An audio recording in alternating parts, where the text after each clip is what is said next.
Health insurance लेते वक्त आपने डिडक्टिबल का ऑप्शन ज़रूर सुना होगा। कंपनी कहती है कि अगर आप डिडक्टिबल लोगे तो आपका प्रीमियम कम हो जाएगा, लेकिन क्या ये सही में पैसे बचाता है या क्लेम के टाइम पे आपको एक बड़ा सरप्राइज़ मिलने वाला है? आज 2 मिनट में हम देखेंगे कि डिडक्टिबल क्या होता है, इसे लेना चाहिए या नहीं लेना चाहिए और कब लेना चाहिए। सिंपल लैंग्वेज में डिडक्टिबल मतलब आपके क्लेम का एक फिक्स्ड अमाउंट जो पहले आप पे करेंगे और जो रिमेनिंग अमाउंट होगा वो इंश्योरेंस कंपनी पे करेगी।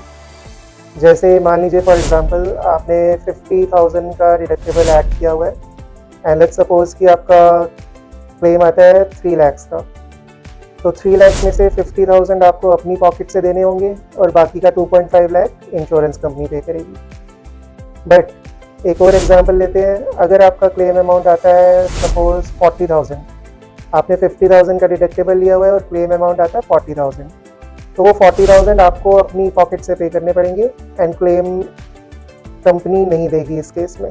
यहाँ एक इम्पॉर्टेंट बात समझने की ये है कि डिडक्टिबल हर क्लेम पे एप्लीकेबल नहीं होता। मतलब अगर आपके मल्टीपल क्लेम्स आते हैं एक ईयर के अंदर तो हर क्लेम पे डिडक्टिबल एप्लीकेबल नहीं होगा। ये सिर्फ first claim of the policy year में एप्लीकेबल होता है। सपोज आपका फर्स्ट क्लेम आता है 3 लाख का एंड आपका 50,000 डिडक्टिबल है, तो वो 50,000 डिडक्टिबल फर्स्ट क्लेम में कटेगा एंड बाकी का जो रिमेनिंग 2.5 लाख है वो कंपनी पे करेगी।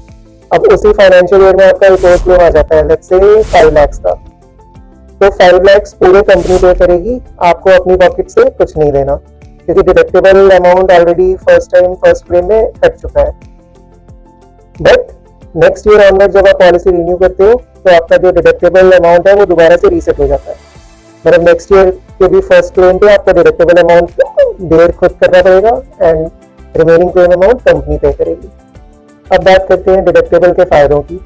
सबसे बड़ा फ़ायदा ये है कि इसको ऐड करने पे आपका प्रीमियम कम हो जाता है।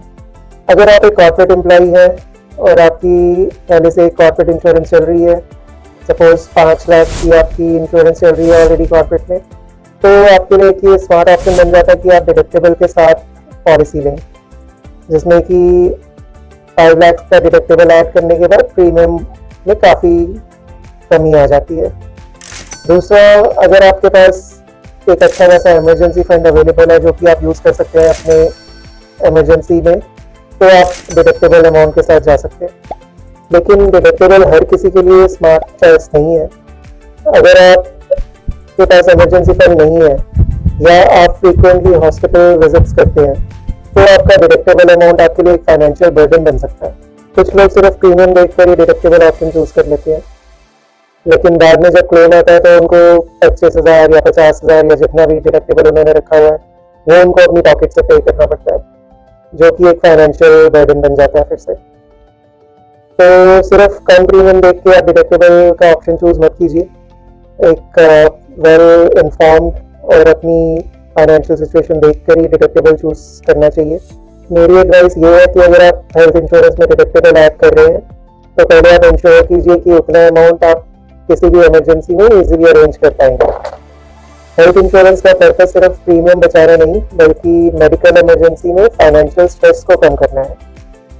अगर ये वीडियो यूजफुल लगा हो तो इसे शेयर करिए और ऐसे ही सिंपल इंश्योरेंस एजुकेशन के लिए बीमा फाइल्स को सब्सक्राइब करना मत भूलिए। Thank you.